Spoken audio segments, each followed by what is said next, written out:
There is a septic slew of racing games / simulators, literally a ton of shit to play. More than any one man or woman, especially if you have a life, kids, job, school, or anything like that, could actually play. The first simulator I'm gonna mention as I put my gloves on for no reason.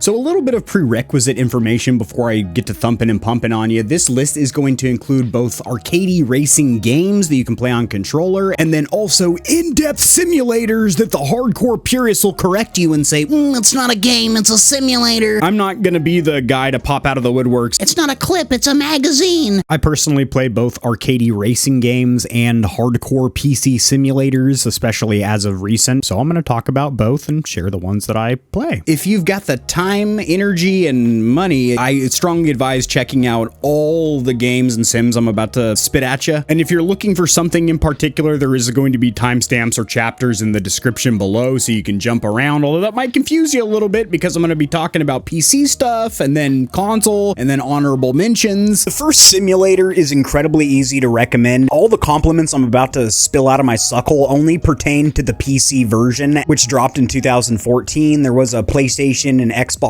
port in 2016, I believe. And that is going to be Assetto Corsa from Kunos Simulations. It can frequently be found on Steam for around $10 or half of that price on semi-nefarious websites where you can get a key and then plug that into Steam. But be careful with those because they have pretty much no return or refund policy. If the keys don't work, they're just gonna shaft the shit out of you. So in that regards, it might be best just to wait for a Steam sale where you can pick it up for $10, which usually includes all the DLC.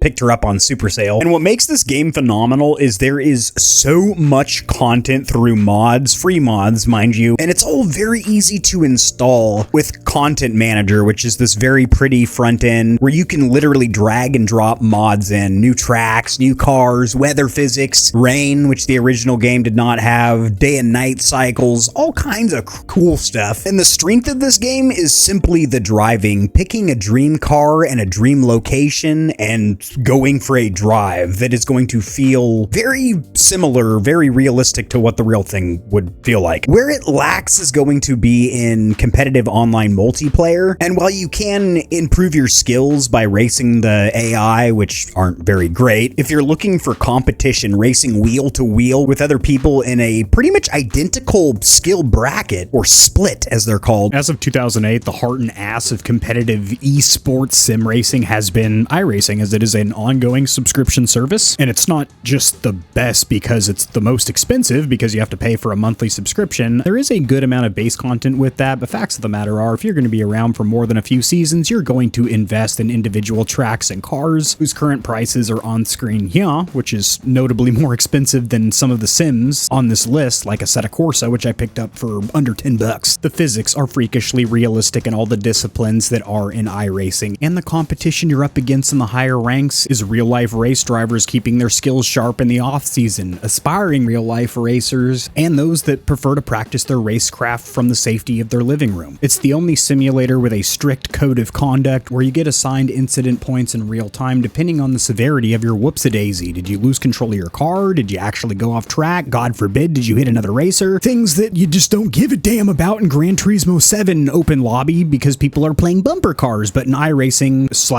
/ what you would be doing on a real racetrack, that shit matters. Speaking of real-life racers on iRacing, while the headliner is there's over 10 Formula 1 drivers with active iRacing accounts, there's a shitload of GT champs, karting beasts, Formula 2, 3, name the discipline, there's probably a couple of big names on iRacing. You get the point. If you're serious about the sport of simulated racing, you are gonna want to check out iRacing, which you probably already have because it's been around since 2008, ever evolving, not annually, but seasonally. And I never thought I would be comfortable paying a monthly subscription for a game / simulator. I recently started a competitive sim racing career in iRacing, and I want you to go along with the journey from step one, racing wheel to wheel for the first time. Actually, that wasn't step one. I practiced before I did that. But if you want to be there for the journey, make sure you subscribe.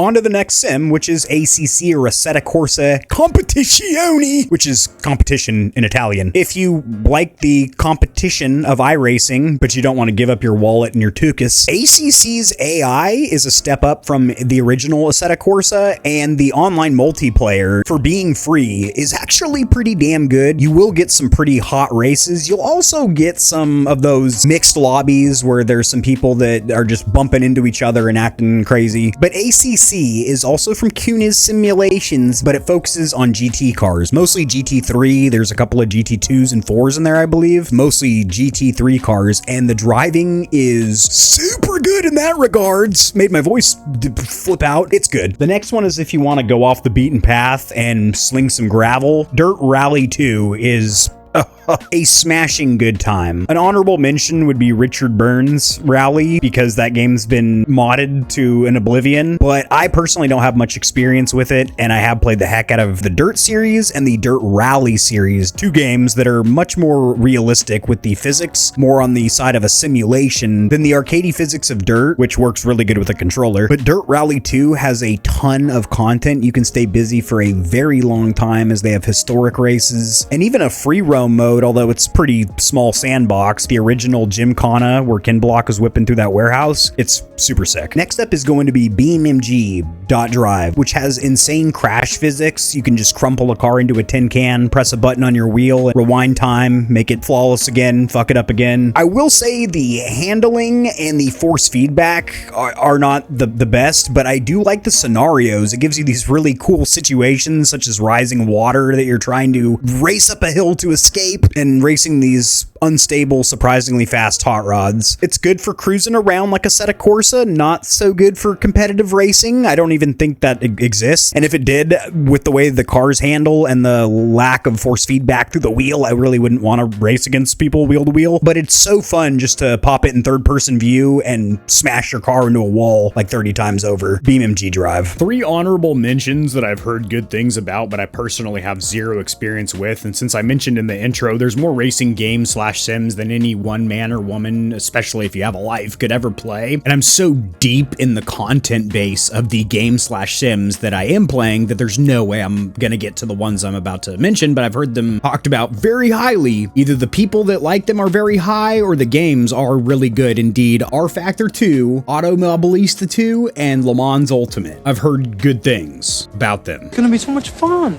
I'm sure it will be fun for the people that are going. I unfortunately can't go. On to a game / simulator. Some call it the real driving simulator. Others call it a child's toy that's meant to be played with a troller. I'm going to be making an entertaining, stimulating, degrading, segregating, making up words now. The last one was real. Video on Gran Turismo as a whole, the franchise, and specifically Gran Turismo 7, as it is the best simulator you can get on console, period. Xbox doesn't have anything like this. They have Forza Motorsports. It does not hit the same. Gran Turismo has had so much more time to perfect the formula of an approachable yet pretty in-depth simulator on console. And unlike the F1 series, it's a console exclusive. It's not, most of the player base is on console, but you could also pick it up on Steam. And I'm not going to get too in-depth because we could spend so much time talking about Gran Turismo, and is it arcadey? Is it a Simcade? What the fuck does that even mean? It's a mixture of the word simulator and arcade, meaning that the driving experience takes aspects from both.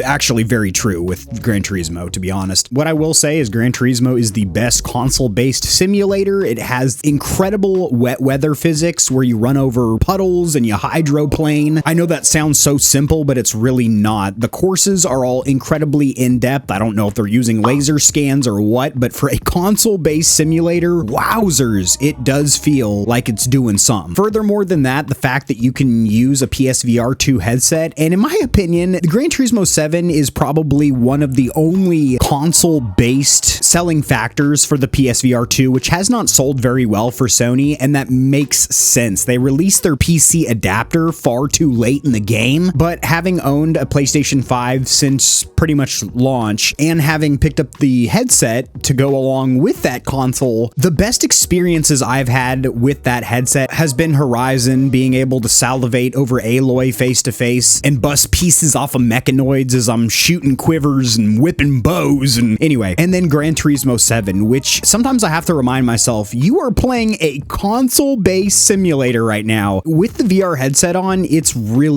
good. Jan, tell the people. Just a simulator, but it's good. Gran Turismo's biggest strength, in my personal opinion, has to be the single-player story, even though it's little bubbles and they should be voice-acted NPCs that would get you more engaged. But the cafe system, where you pick up a menu book and you learn about the cars, the heritage, the lineage behind the manufacturer, then you do some races, come back to the cafe, get more information and a little cutscene. It engages you a lot more than almost any other single-player story mode in a racing game, other than Grid Legends, which we're going to talk about later. And as far as a car customization and collection game, it's very satisfying to stack up your showroom, and the customization is good, not great. Forza does top it when it comes to cosmetic customization, things like bumpers and bonnets and paint jobs. But as far as vehicle tuning, making meaningful tweaks to the setup that will change the way the vehicle handles, Gran Turismo does that really well. Where it does fall flat on its face is in the multiplayer, as it is very hard to get yourself a respectable wheel-to-wheel race. A lot of people just want to play bumper cars, or just don't have the racing proficiency, or I guess racecraft or etiquette to get around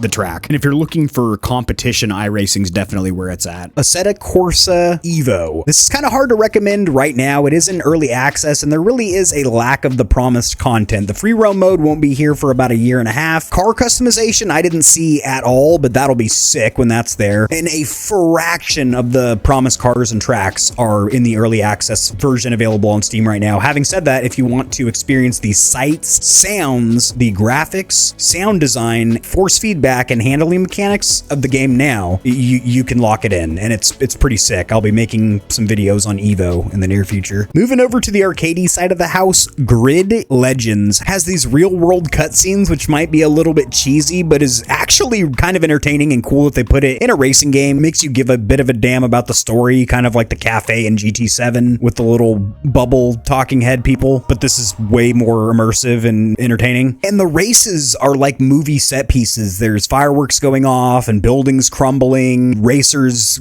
having whoops-a-daisies, big moments in front of you. It's crazy. I did mention it's arcadey. The physics are very snappy. The car's super pointy. There's an absurd amount of traction. Killer on a controller, good on a wheel. And I used to think the force feedback sucked ass, but that's because I didn't have my wheel calibrated properly. I might do a tutorial on Grid, because you can actually get a fair amount of force feedback on any wheelbase by using their in-game drivers. That game's fun as hell. Speaking of fun as hell, Tokyo Extreme Racer Zero. Nope, not Zero. That was the OG on PlayStation 2. I've been having a hell of a good time with this, as it is a new entry in a series that I thought was not going to get any more entries, and I've been entering and exiting the expressway sideways, drifting and also racing other rivals, sucking their spirit bar, as it is kind of like a fighting game. You have these bars at the top, and the farther you are away from a car, the quicker their bar depletes, and vice versa. Also, you don't want to hit anything, cars included, because that will drain your bar, so no wall riding to try and cheese a corner. There's also really good car customization in that game. The Codemaster F1 games are in such an interesting, weird, precarious position. Since February of 2021, when EA, Electronic Farts, acquired Codemasters, the studio behind the F1 games, as it is the licensed F1 game, and F1 is super popular right now, partially due to the kick-ass documentary Drive to Survive on Netflix. They've also got Senna, but there's a huge influx of new, excited F1 fans interested in the sport. So for them, they would just assume the game to play for being an F1 fan would be F1. And since it is on console, it's super approachable, although I will say the console pricing is super stinky, because at the time I picked up a $9 copy of the game from Steam, I had just recently paid $60 for the PlayStation 5 through the PSN, which has been the only place to buy digital games as of 2018, when PlayStation made that change. I think I made a news video on it way back in in the day, I look like a different man. But I thought that was crazy that I paid significantly less for the PC version, and that one has triple monitor support and telemetry support for butt kickers and ass vibrators, wind sim that blows wind harder on my tits the faster I drive, all these things that aren't compatible with the more expensive console version. The physics have drastically changed from game to game. If you were to drive an F1 23, 24, 25's not out yet. As far as a single player experience, I will say F1 puts you into the boots and the racing gauntlets of an F1 driver very well, because the campaign mode is super in depth, where you sign a contract and you would do things that an F1 driver would do at that point in their career. Even the proper format of a race weekend, having practice and qualifying, and the race itself, that being fully accessible, lining up on the grid, full access to the pit. So in that regard, pretty simulatory. But the driving physics lean heavily on the side of the arcadey, especially with F1 24. So unless you want to enjoy the game on your own as a single player experience, pretending that you're an F1 driver, I think it would be great for that. But on the multiplayer side of the house, unless you want to compete in that game specifically, their bigger partner, F1, the organization itself, do have their own simulator league that plays F1. So if you just want to hike the ranks of that specific game, go for it. But driving F1 cars in that game does not translate to driving an F1 car in any other simulator. And in that regard, I feel personally like I don't want to play too much of it, because I'll pick up some bad habits when I go to play any other simulator. I just started a competitive career in iRacing, and I also dabble with a lot of single player modded sims for my enjoyment, such as Assetto Corsa. And an F1 car really does handle very similarly across all of those simulators, because the physics are trying to get as close to what it would be like to drive a Formula 1 car. Now, I'm going to let you in on a little secret. I've never driven a Formula 1 car in real life, but I have driven F1 cars from the 70s to the modern. On my simulator rig over shoulder, I had to get all pretentious and make my voice sound like a weasel because it's a really sick rig. Not that that makes me any faster, but I've driven a lot of Formula 1. Just like you, except I am from Formula 1. Vehicles, and Formula 2, Formula 3, Formula E, the electric ones. A lot of Formula type open cockpit vehicles. And whenever I jump into F1, whether I'm on a controller on my PlayStation or I'm on the riglet over my shoulder, I can immediately tell the physics do feel super arcadey, even in comparison to something like Gran Turismo 7, which is a console exclusive. And this is kind of a weird phenomenon, because this game that we're talking about, F1 by Codemasters, is also available on PC. If you want to pretend that you're an F1 driver, does pretty good. And if you're playing on controller, it's attuned perfectly for that input method. I know I gave an inadvertent, low-key, passive-aggressive uppercut to the nutsack of Forza Motorsports earlier, because I don't think it holds a candle, wick, or any fire-starting device to Gran Turismo as a track-oriented racer. However, Forza Horizon is a smashing good time. That is the open-world, free-roam, super arcadey, basically Need for Speed competitor. I will say it doesn't feel good with a wheel, but just kicking back on the couch with a controller. Keep in mind, if you have a Game Pass subscription, you don't really need an Xbox. You can just play on your PC, tablet, or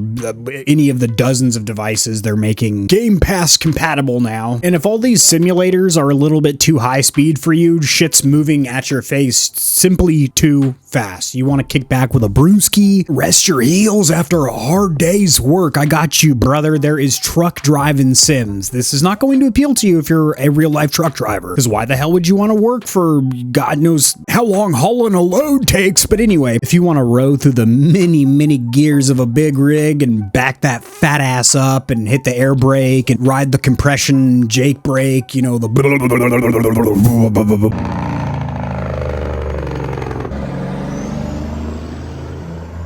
all the things that people that like big trucks get all excited about. It would be a cardinal sin for me not to mention that. So that was just my list, and I know that I've forgotten more than a few that are not just honorable mentions, but should be deep on the list. So why don't you correct me? Give me a little course correction. I'm starting to oversteer. Snap my wheel back and make sure that I stay rubber side down. The best way to do that would be by sharing your favorite simulator / racing game down there in the description below, liking the video, and subscribing. All three would do me in nicely, but I wouldn't complain if you did one or two of those three that I mentioned. Yes, beggars can't be choosers. It's the lighting fucking me out. Thank you for watching my video, and as always, have a great day.